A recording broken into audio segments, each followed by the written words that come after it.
Good morning, Toronto. Mike McKenzie, community safety advocate for many years. I am back.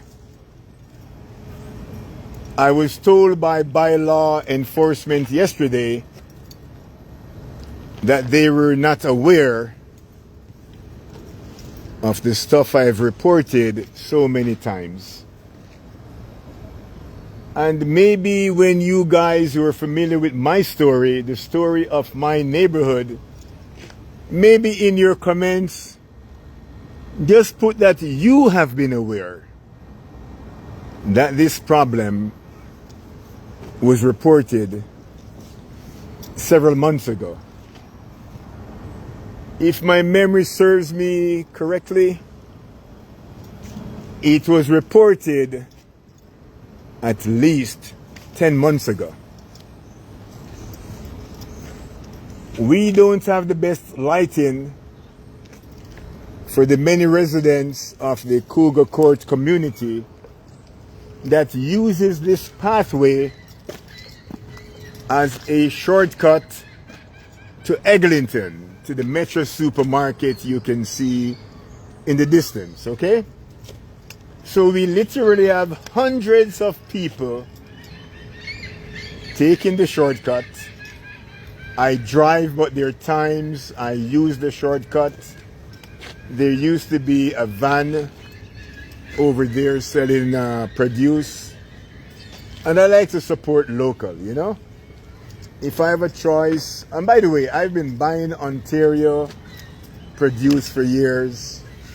So when they came up with the boycott about Americans, I didn't really need someone to tell me to support Canada and to support Ontario.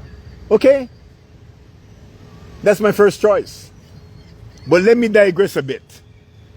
Did you know, according to the labeling regulation from the Health Protection Branch in Canada, that when you go to a supermarket and it's not a packaged goods with the country of origin, did you know that by law the supermarkets are supposed to, even if they have to write it and scribble it on the package, they have to put the country of origin? And there are many violators in Scarborough, especially the big so-called ethnic stores. And one of the things I know some of them do, the Jamaican brand is strong. And I know this because there's evidence. So they will label the product from Jamaica. Not from Jamaica at all. I bought some sugar cane on Tuesday from one of these stores, large so-called ethnic supermarket, and I like to support Jamaica. So the sugar cane, it said, they wrote product of Jamaica, but guess what? The label said the sugar cane was from Costa Rica. Remember your right to support produce from the countries you support and to boycott produce by choice if you choose to do that. And when they deceive the public and when the inspectors are not checking these stores, you don't know what you're buying and who you're supporting, okay? And so many times I've been to the local Walmart just west of Markham Road and Eglinton, and I have addressed my concerns directly with the manager, at the time the store manager. And I'm still complaining periodically, guys, please, you need by law to label and put the country of origin. Let me continue with my life. So this morning, having been told by bylaw yesterday that these potholes were not filled, I've been reporting them so many times. I was about to do a video so I can refile my complaint with 311 to get municipal license and standard to fill these potholes. I can tell you this. They were recently filled because the evidence is here. So it's like a bloody miracle. You know, Bylaw was not informed, so I was told. But some of you guys are my witness. Having gone so many times live, using my personal time, this is my passion, my mission, to keep our community safe. Wait a sec, bloody hell. So you're telling me, okay, so the job is not done. I can see it's almost a nice square. So let me not be rushing to judgment. The job is not finished. So they are coming back. And I know there's some more potholes down here. Let me just see if they've prepped these potholes. Let me see if they've prepped them.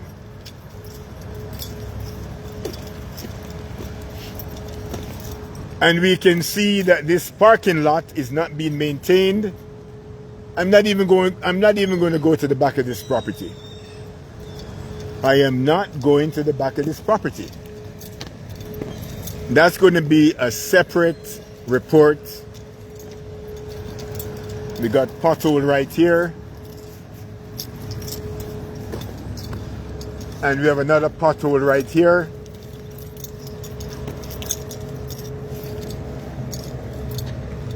I'm going to refile my complaint because there's a tendency for these landlords and slumlords not to want to spend the bucks, the money, although you guys know the rents are high. The rents are ridiculous, right? I will go to the back of this property owned by slumlords. And I say this because I met one of the sons of the family. And I will tell you what happened. This former Scarborough Village Neighborhood Association, at the time I was co-chair with Naila Rahman, we wanted to create a safe passage for all the hundreds of people who uses the shortcut. Okay? And what happened years ago, people, there was a metal fence, just like this one. And the metal fence came from across here. This is the pathway now, the access, but there was a fence blocking it. So I said, wait a sec. If the people using the pathway are to come this way, you can see, they can see the other side of that wall, people. Can you see it? And the one thing I know is bad guys like to hide. I also know that the sight line is important. This landlord should be bound by the city to prune these trees overhanging a property that does not belong to her and her brother. I am going to put in a complaint that these branches should be pruned. Now, what I don't understand, public, taxpayers of Toronto, I'm going to put it in my words. The Toronto Police Service, and I will pause to say hats off to the good police. We know we got some rogue cops. I'm not going to hesitate to say that. But the majority of the police are great men and women dedicated to public service, keeping our communities safe. So hats off to the good cops. But some of us were not surprised with the gangsters, the ones involved with organized crime. It didn't shock people like me. We've known about that for years. Anyway, That's a separate topic, people. Let me not digress. Let me just focus on the safety. The safety of the people who uses this pathway. So here's what happened. Toronto Hydro. Hats off to the wonderful people at Toronto Hydro. On a Saturday, Toronto Hydro helped us in terms of, I'm going to say, pruning some trees, cutting the fence, and once the fence was cut, we needed now 2 parking spots free of cars. So we started negotiating with the owner of this building. We started negotiating with the owner of this building, and we said, give us 2 parking spots. Let me tell you what happened in Toronto. He had planned to turn the basement into apartments. So what did he do? He kind of said to the city, I will give you this parking spot free, provided, you see how they negotiate, people? He wasn't interested in safety. He was interested in converting the basement to get more revenue. Okay? Now, someone is collecting money. Someone is collecting money because what has happened now is you got to pay for parking. Many years ago, you didn't need a permit. I don't know the revenue sharing because a lot of rental buildings, including 215 Markham Road, 225 Markham Road, a lot of these rental buildings, your visitors have to pay for parking. Okay, people? Okay. Let me go to the front of this building. This building is an eyesore.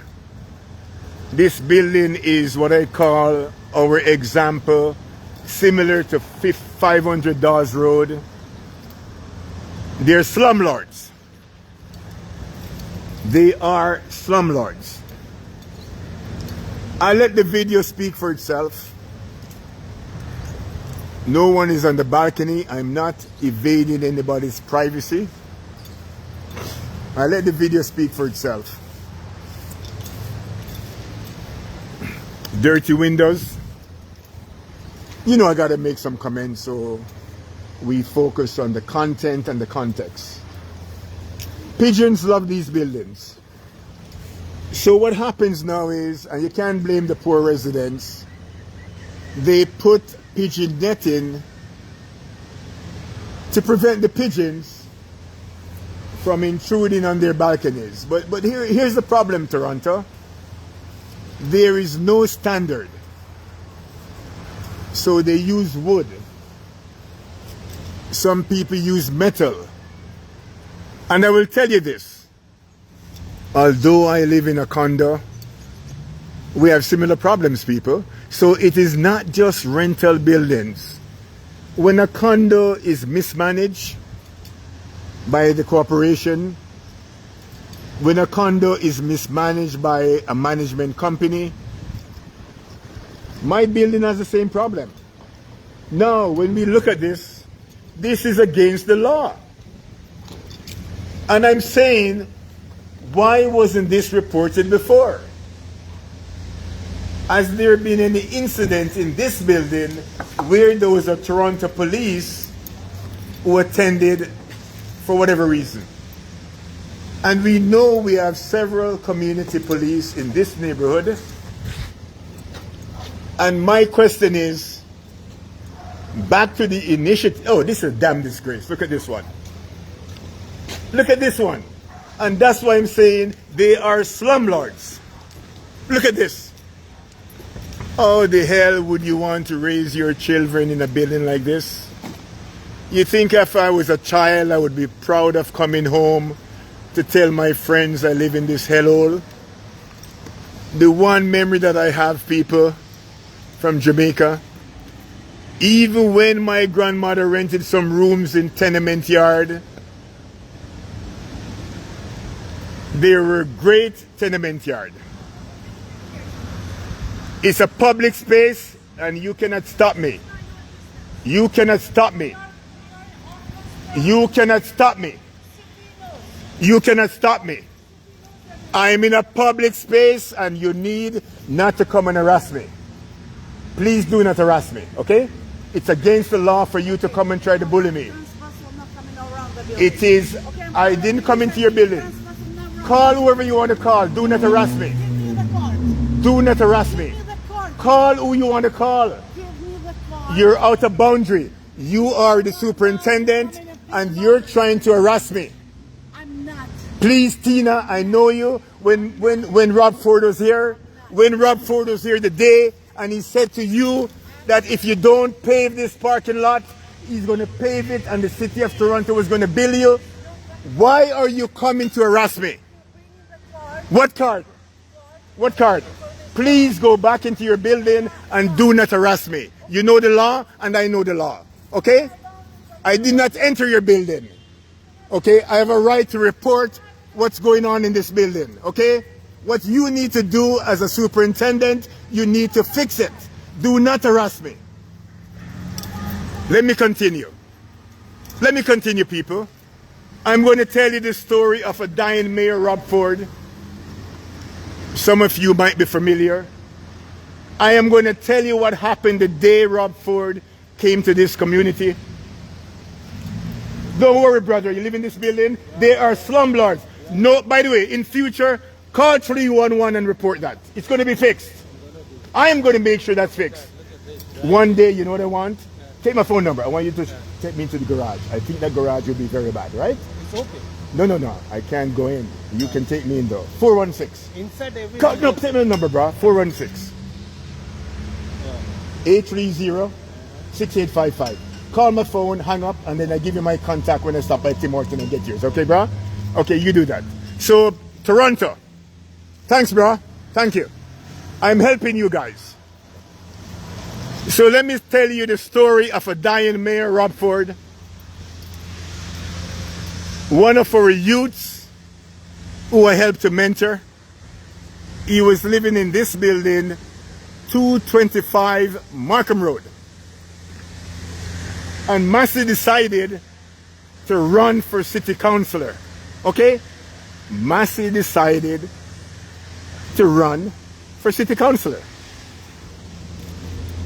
I believe what triggered Massey to run for city councillor, he went to this building and he spoke to the management and he asked them to fill the potholes. Asked them to fill the potholes. Okay? And they didn't. So the potholes I showed you right there were all over this driveway and walkway.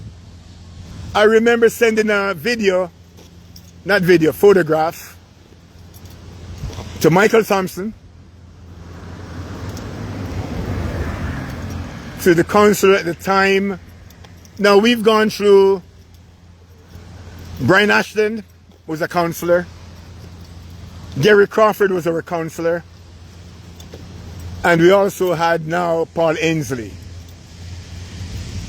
Let me say this, people. Although things have improved in the community, so many things remain the same. And when Rob Ford showed up, I'll tell you why. Massey complained to me. I was working for Good Life Fitness at the time, and I got a call from a very angry young man saying he went into the building, likely spoke to Tina. She's been the superintendent for years. Actually, no, he spoke to Ali. Ali is one of the sons of the owners. They are millionaires. Investment in real estate in New York. They not only own this building, they own 3400 Eglinton Avenue East, another high-rise on Markham Road just before Ellesmere. I understand they own a property they are real estate investors and they are wealthy people. But guess what? They don't give a rat's ass about the people who live in these buildings.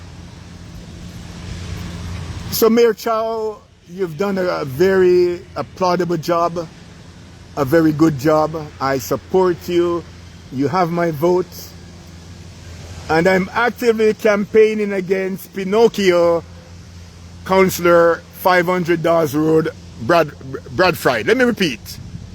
Pinocchio, the man who speaks the two sides of his mouth, the man who votes for one thing during the city council meeting, but during this election campaign, he did the usual politics, or what we call the switcheroo. If he was a Pinocchio, you know his nose would be growing, people. And that is why my name for him is Pinocchio 500 Dawes Road, Councillor Bradford. Because you know what happened at 500 Dawes Road? They had another slumlord. Who knows what's going on in this building? What was reported to me was they got the bed bugs, they got the roaches, they got the moles, they got the mice. And you know what is infesting a lot of buildings in Scarborough and possibly Toronto? I was the one who discovered the type of ant in my building. It is called the Pharaoh ant. Just like the Pharaoh in Egypt. Google it, people. Google it. And let me tell you what happened.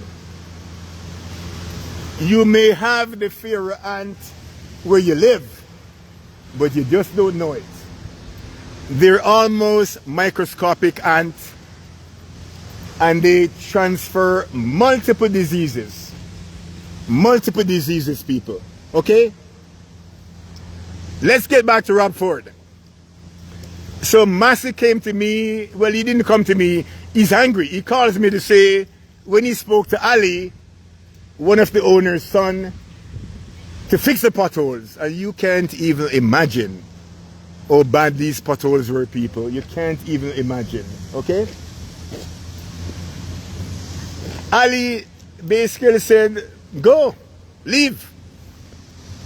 So Massey said, Mike, I'm going to do a protest. I said, but Massey, if you're going to do a protest, then do a protest.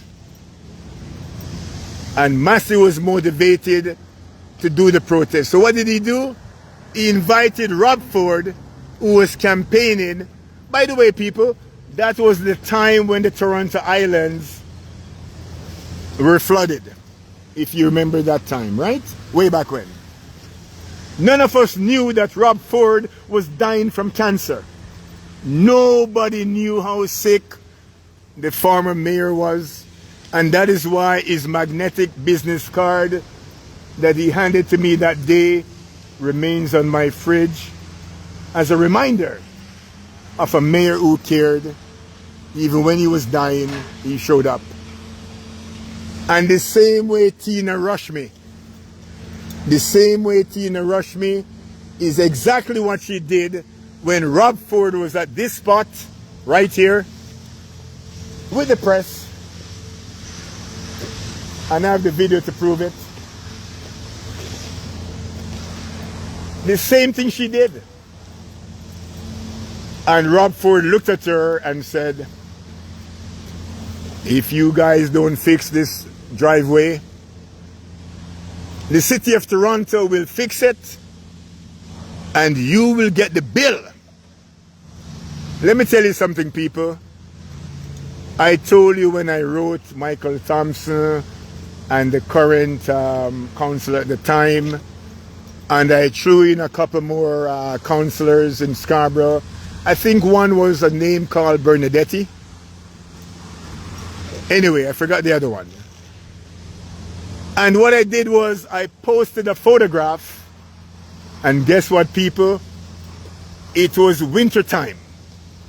Listen to this, people. It was winter time, and here is a mother pushing a stroller, trying to avoid a pothole when the car was doing the same thing. Can't you see that's a recipe for an accident, people? Can't you see that's a resident? Oh, I'm getting tongue twisted now, people. Let me calm down a bit, okay? Let me slow down a bit, okay? Now, can't you see why I'm a community safety advocate?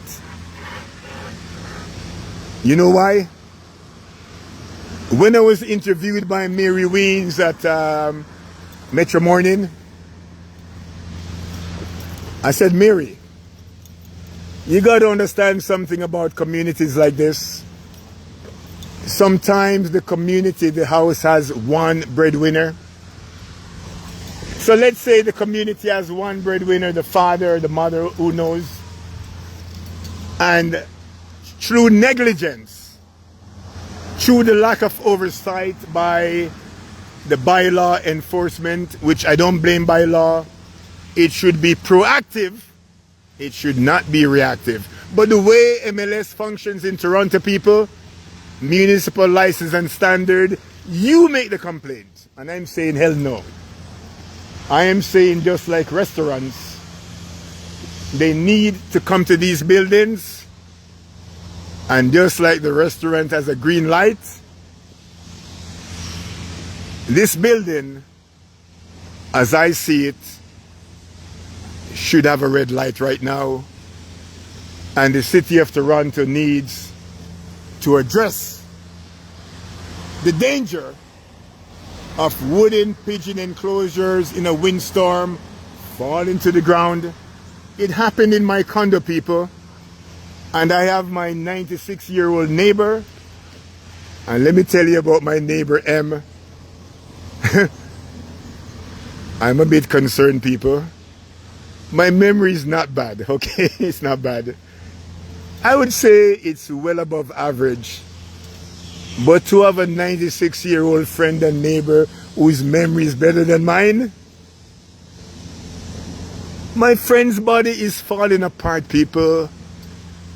But you know why I admire her? Her spirit is what keeps her alive every day. She suffers greatly. She was driving her car not long ago. But when you have vertigo, that is a balancing problem. That's a balancing problem. So her driver's license was lifted. And although she has family out of town, I'm her friend because I've been in my building since '86. And a lot of people ask me, why you live in Scarborough? Why you live in this community? I don't live in Cougar Court, people. I advocate for Cougar Court. And what happened? Oh, my phone is dying. I gotta go. It was the superintendent, or not the superintendent. It was the cleaner who saw me videotaping the debris left over by the patch, who called her to say, "Oh, you got some troublemaker outside."